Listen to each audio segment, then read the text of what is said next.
Yo, what's up, everybody? Once again, it's Brand Man Sean, and I have to introduce you to a very special guest by the name of Joncier Rienecker. Now, this woman has been in the music industry for over a decade now, so obviously there's a lot of things we could talk about, but she currently sits as manager of entertainment relations at TuneCore. She's a well of knowledge about TuneCore. She's going to dig into some of the things that I can't really answer about TuneCore, but of course she knows quite a bit. It's going to be extremely helpful. There's a slight issue with the audio in my mic for whatever reason that wasn't detected till afterwards, but you hear her audio clean and clear, which is more important in this particular case. So enjoy.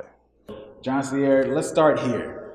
How did you first get into the music industry? Yeah, so I started off with ASCAP in the New York office. Okay. I was actually a receptionist for their membership department. And so I would say about 3 years in, I felt like I mastered it. Okay. Like I knew how to answer phones and I was good. And so I was like, I really wanted to work under the urban department at ASCAP. And so I just put my bid in with my senior manager at the time. And one day she just came out of her office and she's just started asking all these random questions. Like, hey, do you know how to drive? I'm like, yeah, I know how to drive. And so finally, she just pulled me in her office and she said, the reason why I'm asking you all these questions is because we have this position open in Atlanta. We really think you would be a great fit for it, and we want to send you there to work under our rhythm and soul department out there. And she was like, what do you think? I'm like, yeah, I'll move to Atlanta. And so that's really what happened. And so I moved out here to Atlanta. And then I just started off with their urban department out here, working as a membership representative. And then about 2 to 3 years into that, I got promoted to associate director and ended on that title, and then transitioned to TuneCore in 2016. Got it. Now, you have ASCAP, BMI, a lot of these important organizations within music. Can you define what ASCAP is for a lot of the young artists out there? Yeah, so ASCAP is a performance rights organization. And so basically they collect your public performance royalties. So royalties that are earned when your song is publicly performed. So whether it's on radio, television, via recorded concerts, or on program music services, that's what they specialize in. Okay. So I saw somewhere that you did discovering of artists while you were there. What was that like? Were you an A&R? Like, I don't understand how that works within the ASCAP. I didn't know they had discovering artists as a part of what they do. So it's not titled as A&R, like it's not a specific A&R role, but you have A&R functions. So you kind of function in that capacity. So definitely for me, as associate director, I was responsible for discovering gospel talent, new songwriters, publishers, etc., and getting them signed up with ASCAP. So yeah. Really? Okay. Was there anybody really interesting that you remember, an artist, a favorite of yours? KCJ is one person that comes to mind, amazing gospel recording artist. We also had other talent that was registered with us, such as Mary. Nice. Who else? Ooh, slipping my mind. Mary. Oh my gosh, Andre Crouch, who unfortunately passed away. Yeah. So they had some major talent with ASCAP, gospel talent and other talent across the board as well. Okay. Before I get into the TuneCore portion of things and what you're doing right now, before you were even at ASCAP, did you know you wanted to be in the music industry? Oh, yeah. I did. Okay. So I grew up in the Bronx, so where it all started, hip-hop all started, right? So growing up, I used to listen to Funkmaster Flex on Hot 97. I was a huge Flex fan, still am. And I used to record his sets. And I just always had a box full of tapes of recordings of his sets. And I ended up falling in love with hip hop because of that. I remember I was at Rye Beach Playland with my family one summer, and I heard this hip hop song, and I didn't know what it was, but I just fell in love with it. So that kind of led me into listening to Funkmaster Flex, because I wanted to try to catch this song and record it and listen to it on the way to school and stuff. And so I found out that it was Mobb Deep, Shook Ones.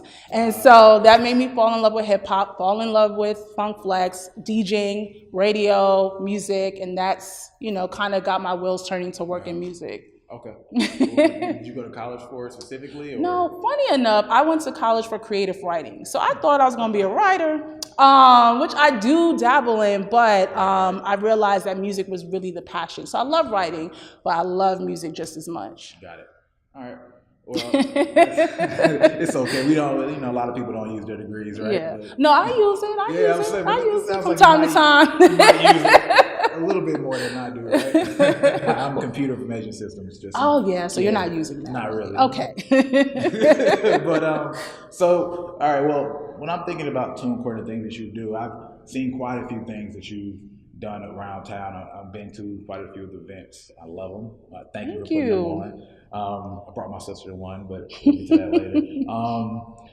When we think about TuneCore, most people just understand that they're doing distribution, right? There are so many other facets of the company, but especially when it comes to what you do, can you describe your role here on the ground in Atlanta? Yeah. So manager of entertainment relations for TuneCore here in Atlanta. And so my job is to educate the music community here on TuneCore, what our services are, things of that nature. We also host career development programming in the market. So for instance, we have a series called Artist Consultations, which is designed to connect our artists with industry professionals to learn more about the music business, how to navigate it and be successful. We also host JamCore, which is designed to give our artists a platform to perform and network. And we host other events as well. And not just here in Atlanta, we also host events in Austin, and Brooklyn, New Orleans, and Nashville. So I know that you guys probably already sell out of this fast enough with the artist consultations, but just to explain how valuable the artist consultations are to everybody, like if you go, these are true people within the music industry. They have quite a bit of success, varying levels, but these people are literally just helping you out with your questions. You're in a round table, it's a pretty intimate setting. It's not like being in a panel and you're in a big crowd like a music conference. It's like maybe 7 people or... We have 5 guest speakers at a time. 5 guest speakers. You'll be at a table with them, almost like speed dating, maybe 5 minutes or something like that. But you're only at the table with maybe 4 or 5 other people, and you're talking to this person individually. So it's pretty intimate, and everybody's usually pretty open to connect and give you your contact information. I've met quite a few people that way, just stopping by, because I like to just meet people and see who's the type of person to help educate other people, because they're usually helpful to you, right? So I want to thank you for putting those on.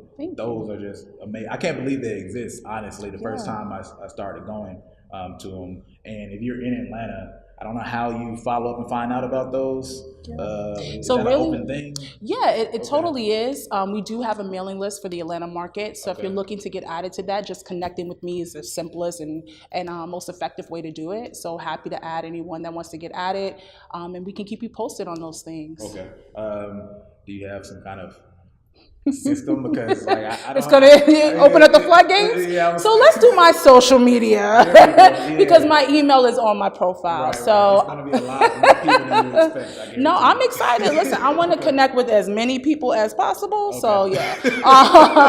So my social media is just J Rienecker, and I'm going to spell that because my last name is crazy. So JRIENECKER. So, and that's Twitter, Instagram, and Facebook. So, and we'll make sure we put all that at the bottom of the screen for everybody.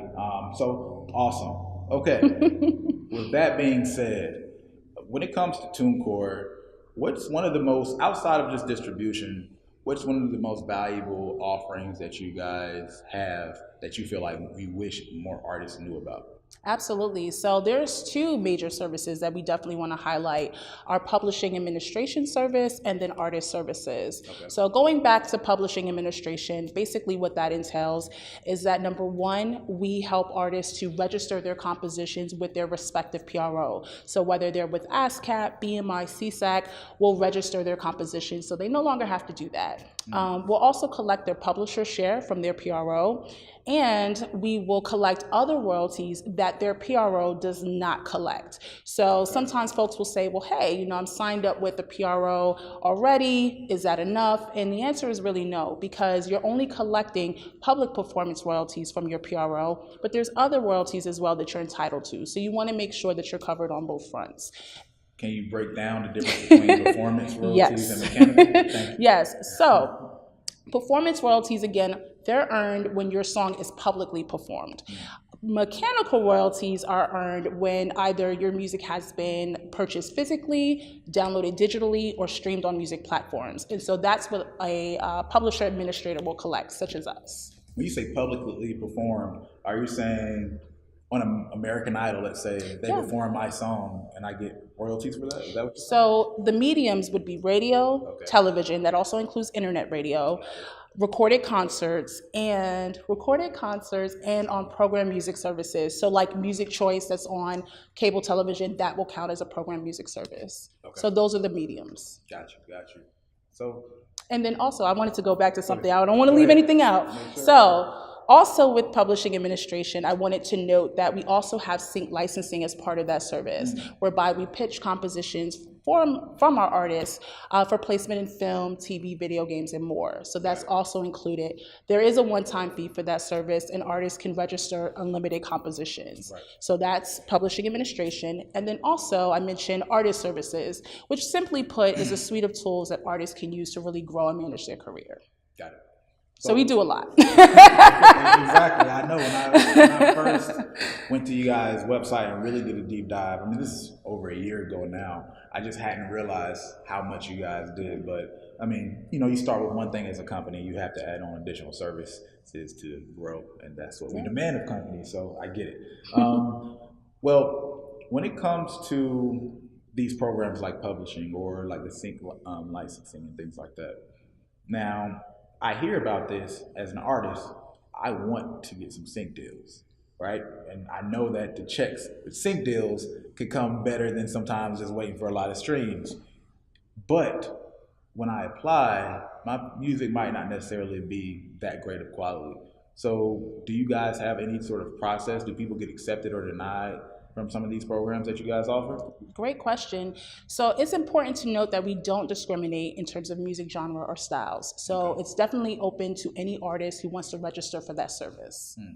So on the back end, is it more so you guys hold it in a in a sort of database, and you're more of a mediator? You allow this access to, let's say, music supervisors and things like that, and it's just more so if it gets picked, then you guys facilitate that? So it's twofold. So the compositions of our publishing administration clients, it does go into a music database for music supervisors to access, but also our sync team is directly working with music supervisors to place music, which is not always the case with every type of sync licensing agency. Definitely. You know what I mean? Sometimes it's just database driven. So that's definitely something that's a plus with our service. Okay, interesting. So you have actual advocates of some sort of forms of music. Absolutely. Interesting.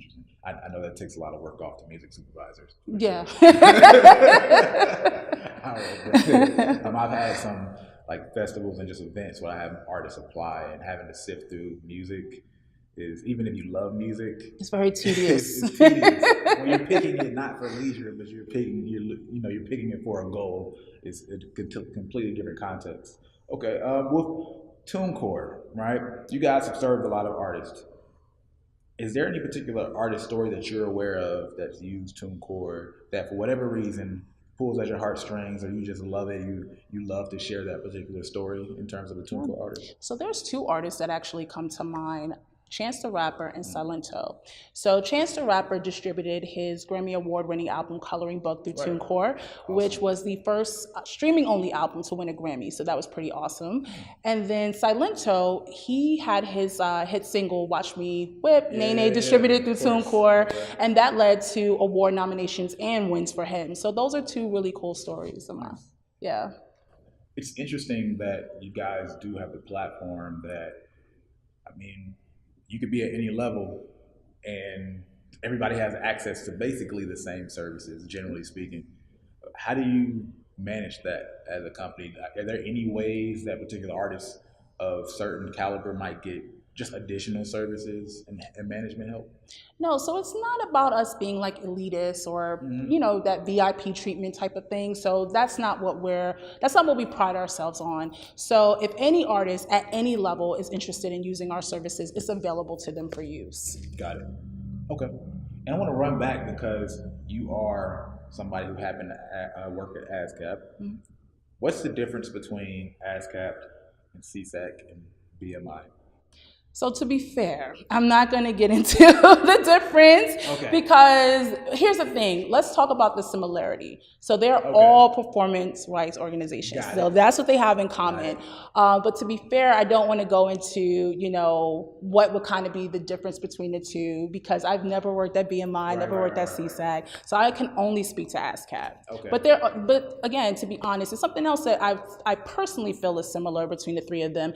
They all have amazing pros to joining. So what I always recommend is that artists do their due diligence to research each performance rights organization. And by the way, there is a separate one as well in the US, which is Global Music Rights. So there are 4 performance rights organizations. So I definitely suggest to artists to look into all 4 of them to understand the ins and outs and just choosing the best performance rights organization for you. Okay. That makes sense. That's fair, right? That's fair enough. I understand. I get it. Well, how about this then? The fact that TuneCore does these events like Jamcore and artist consultations, my question is why?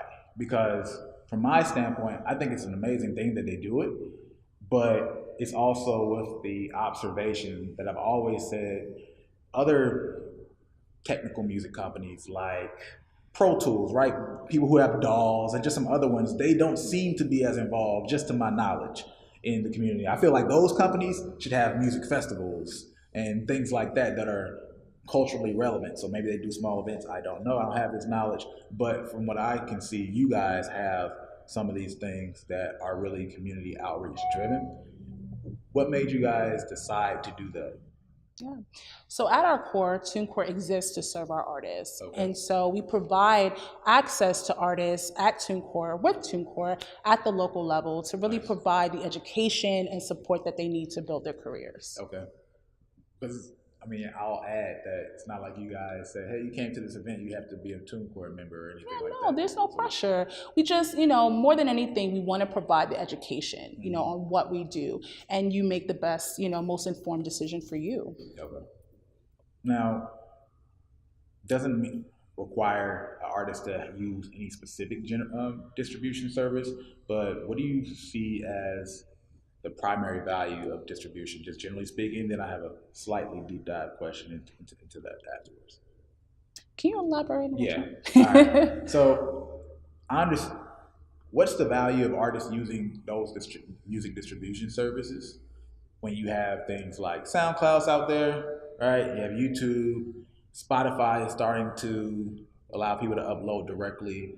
Where do you see you guys are going to still remain relevant in the music distribution field? Got it. So the most amazing thing about our distribution model is that artists keep 100% of their revenue and 100% of their rights. Right. And so that's something that, you know, artists that are signed up with us, it tends to be, you know, customer favorite there. So that's definitely something that's important to note. And then also artists can distribute their music to over 150 digital music stores worldwide. Now, are you familiar with Empire? Yes. So can you explain the difference of that type of distribution model versus you guys? So to be fair, again, I don't work for Empire. Okay. So I don't want to mislead anyone in that information. They definitely do offer distribution. But what I can say is that, again, you know, we offer, you know, 100% sales revenue to our artists. So we don't take out any commission on sales whatsoever. I mean, less from a technical standpoint, but more from a general services, because just from my knowledge, like you guys are a technical platform, right? But it seems some of the other distribution platforms, people who offer distribution, they have some label-like aspects. You know, I'm asking more from that general aspect, if you know what I mean. Does that make sense? Yeah, it does. And so, of course, you know, we're not a label. So besides digital distribution, again, we provide publishing administration and artist services. Kind of going into artist services, which kind of, again, like I said, it helps artists to grow and manage their careers. And I think that's kind of what you're asking about. Right. Just some key highlights under that umbrella would be our YouTube sound recording revenue service, whereby we collect revenue owed to artists for their music being used across the platform. We also have our Facebook and Instagram monetization, so we track on those major social platforms as well. So those are a couple of things that we offer under that umbrella. Okay. And I already value your time and I really appreciate it. So one last thing I would love Just from you personally, what value do you really see, if you could just really explain to artists the value of what you guys offer, just from the licensing, the distribution, though that aspect, and why it's so important for artists to professionalize their back end? Yeah. So we just want to, drive home the importance of choosing the right distributor. And again, TuneCore is really amazing because you're keeping more money in your pocket. In addition, we have other services as well that is going to help you to really build your career in this industry. And it just gives you the most bang for your buck, personally, I'd say, so it's amazing. It's amazing services.